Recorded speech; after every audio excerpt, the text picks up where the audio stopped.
Hello everybody, welcome back to another video, and in today's video I'm going to be showing you how to connect and use the Dualsense controller, one of these, on your PS3. So yes, it is entirely possible to connect one of these Dualsense or PS5 controllers to your PS3 and play games with it. No, you don't need a modded system. Just keep in mind this is a modded system that I'm currently using here, but you don't need a modded system to do this. You can use this on a standard system and the steps are exactly the same and everything like that. So just keep that in mind. So yeah, we're going to be doing that in this video. So first of all, on your PS3, you're going to need a standard controller to start off with. You're going to need a standard PS3 controller or whatever to start this, and also use a couple of other actions later on in the video. Just navigate to the settings and go to accessory settings. And from here, go to manage Bluetooth devices. Now, I currently don't have any Bluetooth devices registered, so I'm going to hit yes for registering a new device. It should take you to this screen. I believe if you already have some Bluetooth devices registered, there should be like a register new device button or whatever. So yeah, so it takes you to this screen to say there's a start scanning button. What you want to do is you want to take the PS5 controller, hold down the PlayStation button and the create button, or the share button, I guess, if you're used to PS4 controllers. Hold these two buttons down until it starts flashing or blinking. As you can see here, the light starts blinking. Then you need to hit start scanning with your PS3 controller. As you can see, my controller does show up here as wireless controller, so I'm just going to hit confirm on that, and we should see it. As you can see, now the light turns just solid blue, and yeah, now it works as a standard PS3 controller, sort of. So yes, you can use this to play games. I currently have 3D Dot Game Heroes in it, which is one of the games that does work. So yeah, you can play some games with this, but a couple downsides. First of all, not every game is going to work with this, which does kind of suck. Some games require you to set this controller as player one. Some games don't. Some games will just flat out refuse to work with this at all. Some games just flat out refuse to recognize this controller.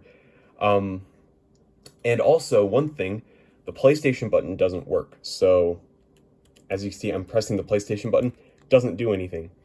So what you need to do is you need to keep your PS3 controller or whatever on hand, so you can press the PlayStation button if you want to go back to the home menu. Another thing too is that, like I said, some games will require the Dualsense to be registered as controller 1. So if you have a PS3 controller registered as player 1, what you need to do is you need to hold down the PlayStation button until this menu pops up.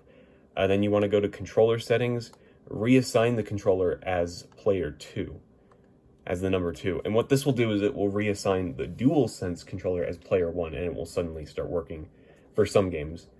So just to prove that this works in game, as you can see here, it does work. I'm just going to load the save file. I'm not really going to play this game much. I just wanted to show you that this does work.